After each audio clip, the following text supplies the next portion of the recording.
प्यारे दोस्तों नमस्कार। और आज 17 जनवरी का दिन शुरू होता है हमारा कार्यक्रम आज की बात आपके साथ। दोस्तों, आज हम अ, आपसे बात करेंगे विभिन्न मुद्दों पे, और आपकी रायशुमारी, आपके विचार भी हम जानेंगे। महाराष्ट्र में देवेंद्र फडणवीस इकलौते राजनेता बनकर उभरे हैं। वहां पे उन्होंने कांग्रेस को पटकनी दी, एनसीपी को और शिवसेना को तो पूरी तरह से साफ ही कर दिया है। और दोस्तों, ये हिंदूवादी लोगों का निर्णय रहा। भारत में बहुत से राज्य ऐसे हैं जहां वहां का जो पॉपुलेशन का कॉम्बिनेशन है वो लगातार बदलता चला जा रहा है। और इसमें 9 राज्य तकरीबन और 900 तहसीलें और तकरीबन 150 से ऊपर जिले जहां की डेमोग्राफी चेंज हो रही है।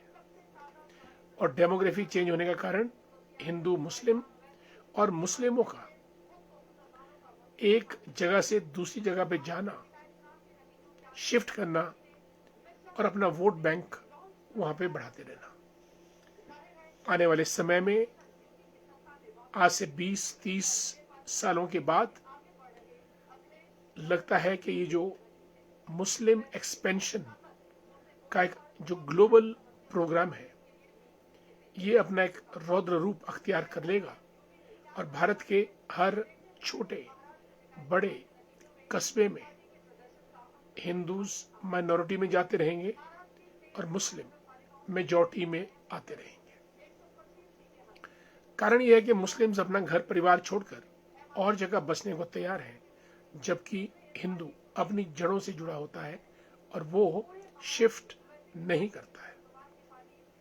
और दोस्तों, ये एक ग्लोबल वैश्विक फिनोमेना है, यानी वर्ल्ड लेवल पे ये चीज हो रही है। और ये भारत के लिए खतरे की घंटी है। आज 2026 है, हम 2047 को विकसित भारत की बात कर रहे हैं। लेकिन साथियों, मुझे लगता है कि एक बड़ा पेचीदा प्रश्न है कि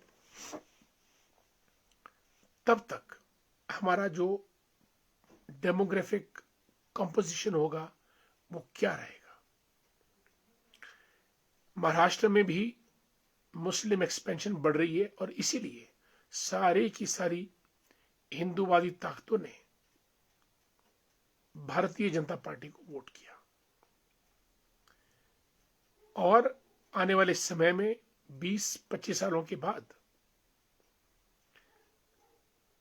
जितने भी हमारे छोटे छोटे टाउन्स कस्बे हैं वहां मस्जिदों का निर्माण, वहां के व्यापार पे कब्जा, फल बेचेंगे, सब्जी बेचेंगे, टायर पंचर करेंगे यानी पंचर लगाएंगे, लकड़ी का काम, पत्थर का काम, बिजली का काम, डेंटिंग, पेंटिंग, प्लम्बिंग,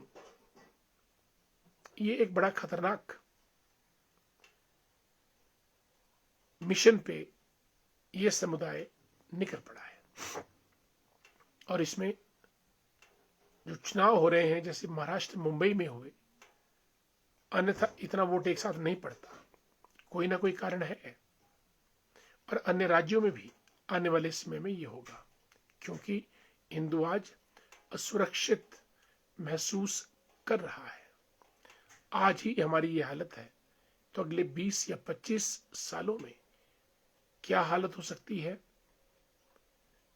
मन में चिंता उठ जाती है, घबराहट पैदा होती है। इसलिए एक होकर ही सब लोग इसको लड़ सकते हैं। दोस्तों, अगर हम वैश्विक पटल पर नजर डालें तो न्यूयॉर्क का मेयर आज एक मुस्लिम बन चुका है। इंग्लैंड में लंदन का मेयर एक मुस्लिम है। बेल्जियम में मुस्लिम बढ़ते बढ़ते मेजॉरिटी में आ गए हैं। यही हाल फ्रांस का है। भारत में भी 9 राज्य, 200 से ऊपर जिले और 900 तहसीलें मुस्लिम मेजॉरिटी की तरफ बढ़ती चली जा रही है और यह खतरे की घंटी है। अगर इस विषय का अभी संज्ञान नहीं लिया गया तो आने वाले समय में हालत और भी खराब हो जाएंगे। हिंदुओं का अपने ही देश में रहना मुश्किल हो जाएगा। अभी तो हम सुकून में हैं, लेकिन अगले 20-30 वर्षों में हालत खराब होंगे अगर हम जागेंगे नहीं। इसलिए दोस्तों, योगी जी ने तो कहा कि एक है तो नेक है, एक रहेंगे तो कटेंगे नहीं। लेकिन मैं कहता हूं कि अगर चैन की नींद सोना चाहते हैं तो जागते रहो, और अगर हम जागेंगे नहीं तो फिर हमको भागना पड़ेगा। इसलिए we should be alert, active, agile. हमको यही नहीं पता चलता कि मस्जिद कहां बन रही है, 5-5 मंजिलें बन जाती है पर हमको पता नहीं चलता है। इससे ज्यादा मूर्खतापूर्ण बात और क्या हो सकती है। और अगर पड़ोसी ने कहीं 1 फुट की जगह भी कब्जे में कर दी या कोई दीवार लगा दी तो हम मर्डर करने तक उतारू हो जाते हैं। और यहाँ 5 मंजिला मस्जिद बन गई, किसी को कानो कान खबर नहीं। मैं संजौली मस्जिद की बात कर रहा हूं।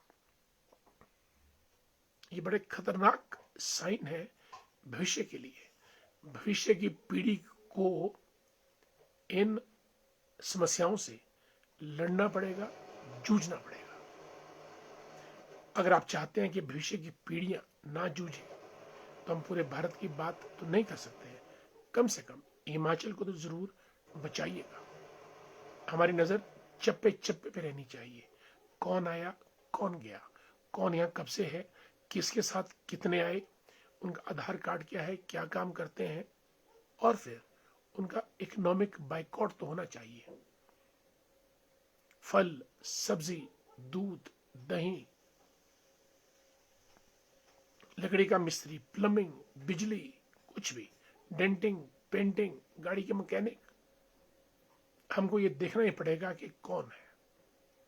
शिनाख्त करने के बाद ही हम आगे बढ़े, और इसके अलावा कोई और चारा नहीं है। आज देश के अंदर दोस्तों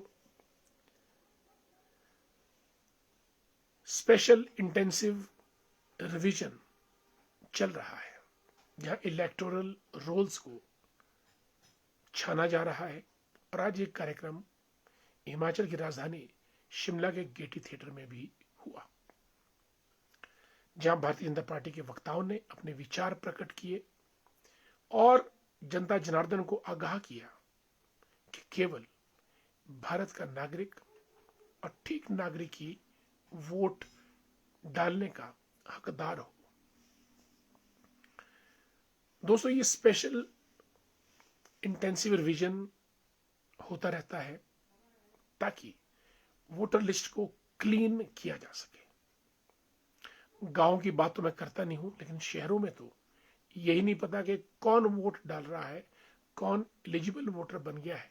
इतनी ज्यादा घुसपैठ है, और भारत की सीमाओं में तो चारों तरफ से घुसपैठ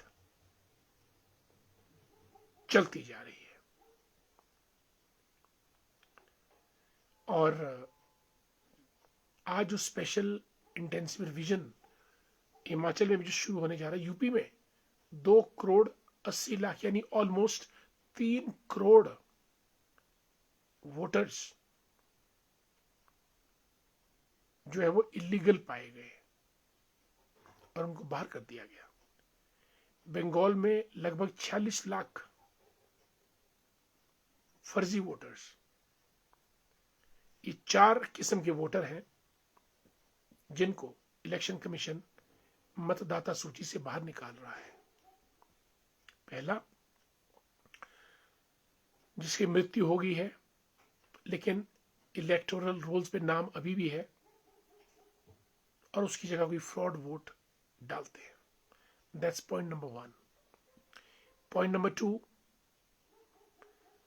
जिसकी पहचान नहीं हो पा रही है, आधार कार्ड नहीं है, आई कार्ड नहीं है, लेकिन फिर भी वोटिंग लिस्ट में उसका नाम छप गया है, उसको भी बाहर किया जाएगा। नंबर 2। नंबर 3, जिनके 2 जगह वोट है, सुबह शिमला में डालेंगे, शाम को गांव में डालेंगे, वो भी डिलीट होगा, वोटिंग लिस्ट में नाम केवल एक जगह रहेगा।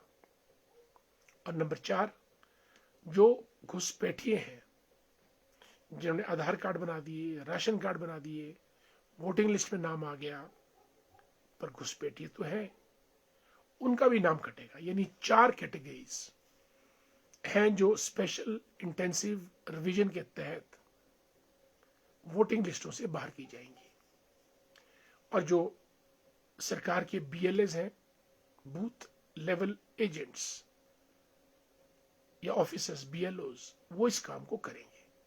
वो टीचर भी हो सकते हैं, पटवारी हो सकते हैं, पंचायत सेक्रेटरी हो सकते हैं। हर घर घर जाएंगे, छानेंगे, देखेंगे कौन इलीगल वोटर है, कौन लीगल वोटर है। और दोस्तों, भारत में पहली बार हो रहा है, ये भारत का शुद्धिकरण हो रहा है।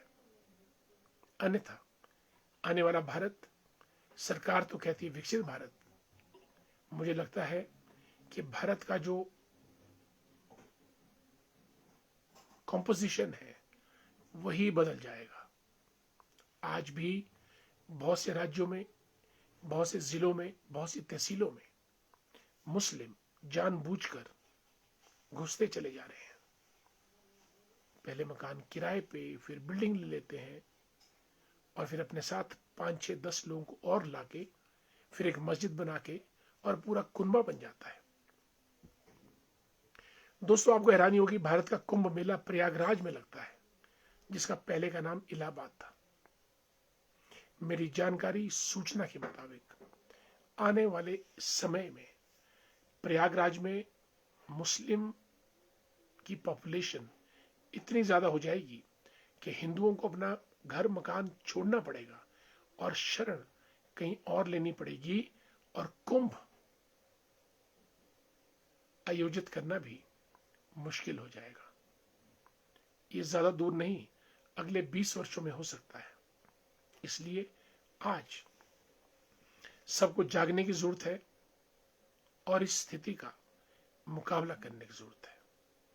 हमको नजर तीखी रखनी पड़ेगी ताकि हम किसी के खिलाफ नहीं है, लेकिन जो वैध है वही देश में रहे, वही वोट डालें, और अवैध रूप से जो वोटिंग लिस्ट में है उनको बाहर किया जाए। दोस्तों, फ्रांस ने भी इन चीजों को पहले लाइट ले लिया था। आज फ्रांस के अंदर फ्रांस के लोग माइनॉरिटी में हैं और जो बाहर से घुसे हैं लोग वो मेजॉरिटी में है। न्यूयॉर्क में हार्डलाइनर मुस्लिम अमदनी मोहम्मदनी, वो न्यूयॉर्क का मेयर बन गया है, बहुत बड़ी बात है ये। और लंदन में भी जो वहां के मेयर है वो मुस्लिम है। धीरे धीरे ये फैलते जा रहे हैं और ये एक अंतर्राष्ट्रीय योजना है इसको एक्सपेंड करने की। मैं तो इस कार्यक्रम के माध्यम से सिर्फ आपको आगाह करना चाहता हूं कि हम सबको चौकस रहना चाहिए। हम अपने गांव को बचाएं, अपने तहसील को बचाएं, जिला को, और अपने प्रदेश को तो कम से कम बचाएं। हम जब सब लोग इस काम में जुटेंगे तो कल का भारत आने वाली पीढ़ियों के लिए सुरक्षित रहेगा और अनायास घुसपैठ हर कहीं नहीं हो पाएगी। इसका 2 सूत्रीय कार्यक्रम, सब पे आप नजर रखें। कौन आया, कौन गया, कौन कहां कब से रह रहा है, कौन यहां का है, कौन बाहर का है, ये मुस्लिम्स कौन से राज्य से कितने लोगों के साथ आए, कब तक यहां रहेंगे और इनकी हरकतें क्या है। एक तो हमको ये ध्यान रखना पड़ेगा। दूसरा, इकोनॉमिक बॉयकॉट। दुकानें और भी हैं जहां से आप सामान ले सकते हैं, हमको इनसे सामान, सूट सिलाना बंद किया जाए, ब्यूटी पार्लर में जाना इनके पास बंद किया जाए, गाड़ियां ठीक करवाना बंद किया जाए, डेंटिंग पेंटिंग करवाना बंद किया जाए, प्लम्बिंग, इलेक्ट्रिशियन, कुछ भी, चाय की दुकान, सब्जी की दुकान, फल की दुकान, ये हमको गंभीरता से सोचना पड़ेगा। और अगर आज हम नहीं सोचेंगे दोस्तों तो कल हमारा खराब हो सकता है। ये आप जरा दिमाग में लेके चले। अब आगे बढ़ने से पहले मैं समझता हूं कि हमारे मित्र लोग जुड़े हैं, सभी का हमको स्वागत करना है। मोनिका, हाउ यू, नमस्ते, कैसी हैं आप? आदरणीय बिट्टू ठाकुर जी सूर्यवंशी, जय Shri Ram. Yogeshi Verma ji, principal, Raghav public school, Gheni and Baldiya, आपका स्वागत। नरेश नंबरदार जी, जय भवानी, जय दुर्गा, बहुत दिनों के बाद कार्यक्रम में शामिल हुए नरेश जी, आपका स्वागत और आपको हमारा नमस्कार भी। कमलेश मेहता जी तो कार्यक्रम में शामिल होते ही है, कमलेश जी को नमस्कार। और आदरणीय छविंदर शर्मा जी, हमारे मित्र, प्रधान ग्राम पंचायत चेबड़ी, तेज तरार और भाजपा के नेता भी हैं, जिला के महामंत्री या उपाध्यक्ष हैं, और आपको हमारा नमस्कार। यशपाल ठाकुर जी शकरोड़ी से, और गुड इवनिंग। मंजीत चौहान जी, आज मुलाकात हुई कार्यक्रम में गेटी थिएटर में, बहुत अच्छा लगा, और आपको भी हमारा नमस्कार बहुत बहुत।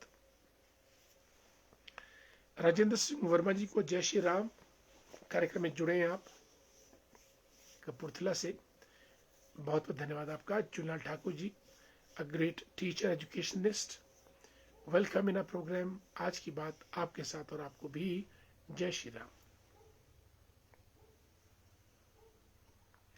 उषा चौहान जी भी कार्यक्रम में जुड़ी हैं, नमस्कार उषा जी, कैसी हैं आप? स्वागत है आपका बहुत बहुत। और मदनलाल कौशल जी हमारे मित्र हैं सायरी से, जो कि जुबलहट्टी के समीप पड़ता है, आपका स्वागत कार्यक्रम में। पूनम जी, जय श्री राम, ओम शांति, कैसी हैं आप? नमस्कार, बहुत अच्छा लगा पूनम जी आज आपसे मुलाकात करके, बात करके, और आपका कार्यक्रम में स्वागत।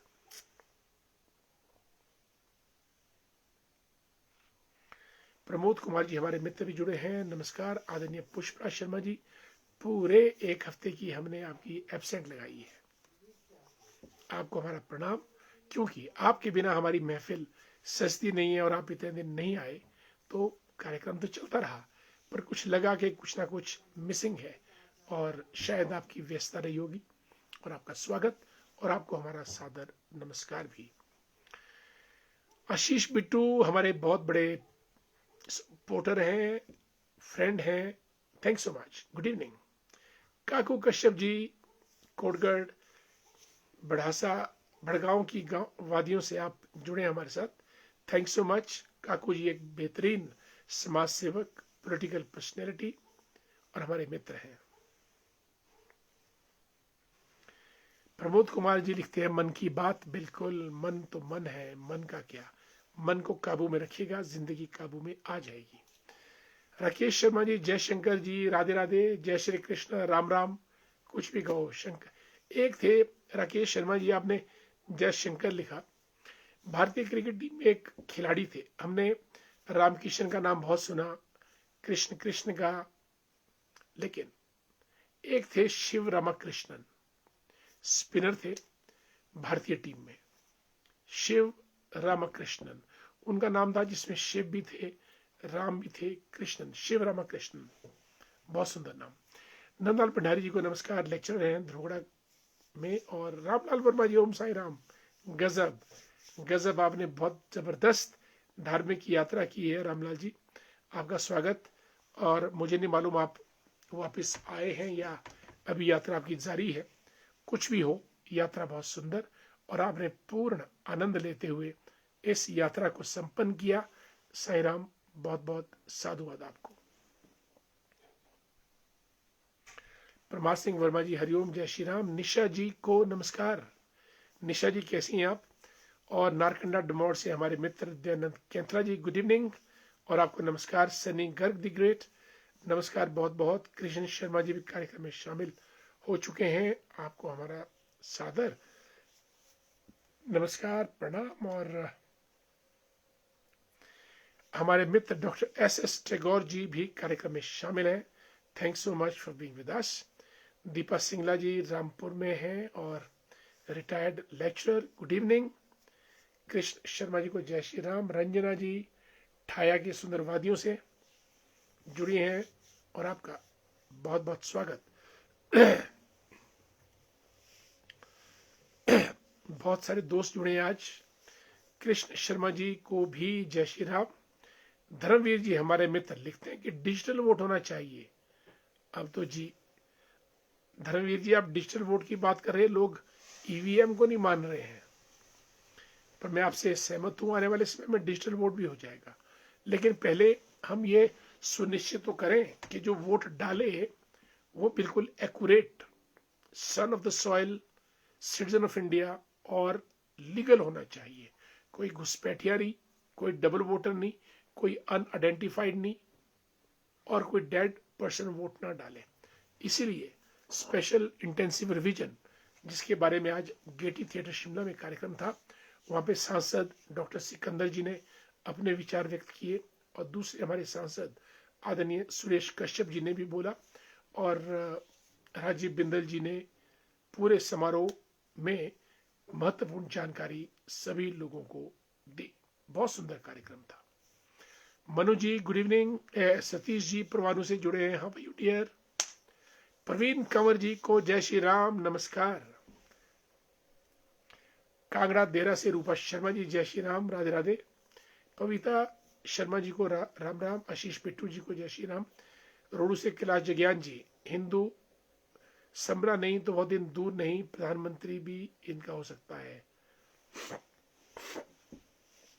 कैलाश जग्यान जी, आपने बड़ी जबरदस्त बात कही है। जब लंदन के अंदर इंग्लैंड में मेयर मुस्लिम हो सकता है, अमेरिका के न्यूयॉर्क शहर का मेयर मुस्लिम हो सकता है, तो जो आपने लिखा, अगर हम संभले नहीं, जागे नहीं, तो ये थ्रेट हमको निकट भविष्य में आ सकती है, ख्याल रखिएगा।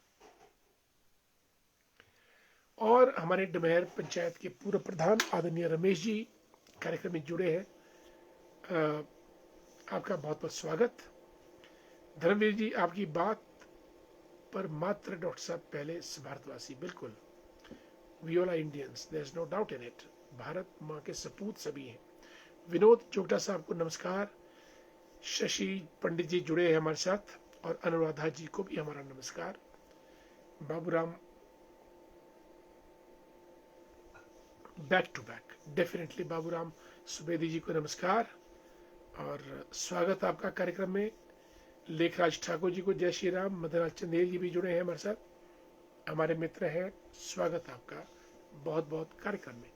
दोस्तों, आज एक ऐसे अमेरिकन का जन्मदिन है जो 1706 में जन्मे थे।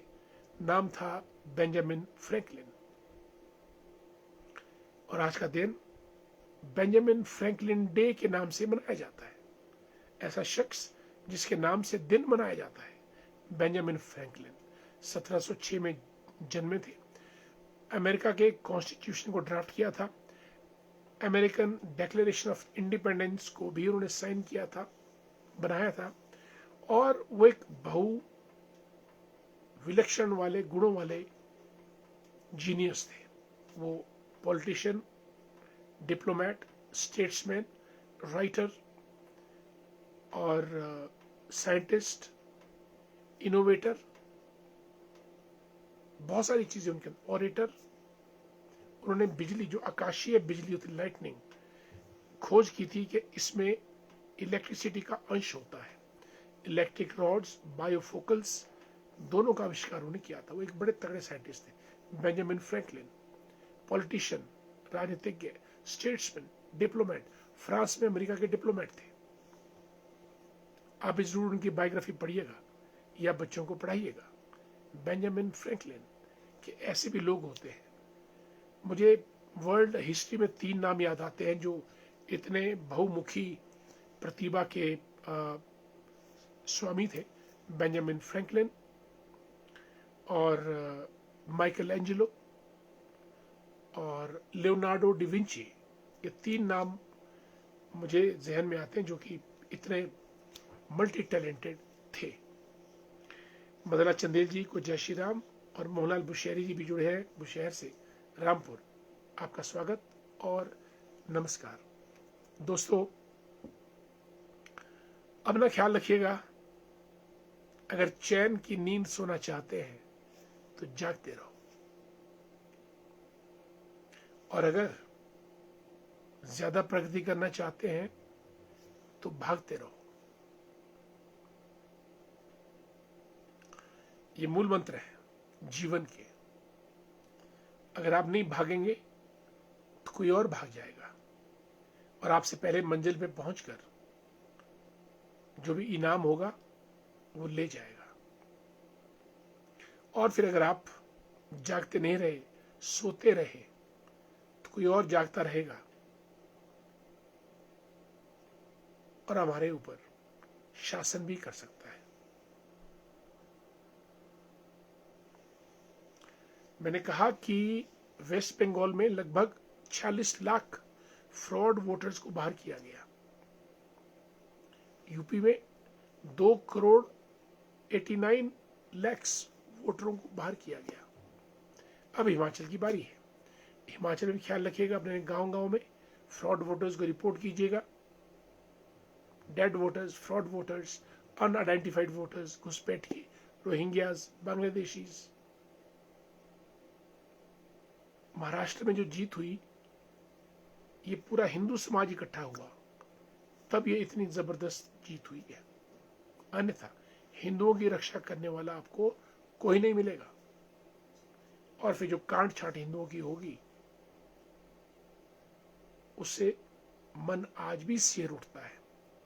और अगर हम जागेंगे नहीं, भागेंगे नहीं, तो अगले 20-25 वर्षों में ऐसा संभव है। हमारे मित्र चुनलाल जी ने बहुत लंबा सा लेख लिखा है, मैं पढ़ लेता हूं जल्दी से। चुनलाल जी इज अ ग्रेट टीचर। लिखते हैं, हमारे देश के कुछ राज्य जैसे असम, वेस्ट बंगाल, जिनमें अवैध रोहिंग्या की संख्या तेजी से बढ़ती जा रही है। असम में हिंदू समर्थक सीएम है और वेस्ट बंगाल में ममता दीदी तो रोहिंग्या को कह रही हैं कि कोई रोहिंग्या बांग्लादेश ना जाए, मैं एक एक को पालूंगी, जो कि दोबारा इनके सत्ता में रहने पर हिंदुओं के लिए एक चेतावनी हो सकती है, क्योंकि इनका आशीर्वाद 30% वैध यानी लीगल और अवैध रोहिंग्या के साथ है। दोबारा सत्ता में आने पर हिंदुओं के लिए चुनौती होगी। आने वाली हिंदू पीढ़ी के लिए इनसे निपटना चुनौती होगी, क्योंकि वो आग धीरे धीरे हमारे घरों की ओर बढ़ रही है जी। हिंदू जातियों में बंटे हैं और इस आग को कौन बुझाएगा? एक होना पड़ेगा। योगी जी ने कहा है, एक है तो सेफ है, एक है तो नेक है। अगर आज हम जागेंगे तो कल भागना नहीं पड़ेगा। बाकी आप स्वयं समझदार हैं, इतना ज्यादा बोलने की जरूरत नहीं है। सवाल सिर्फ ये है कि हमको एहसास होना चाहिए कि खतरा है। जब इंग्लैंड के लंदन में हो सकता है और अमेरिका के न्यूयॉर्क में हो सकता है, तो कहीं भी हो सकता है।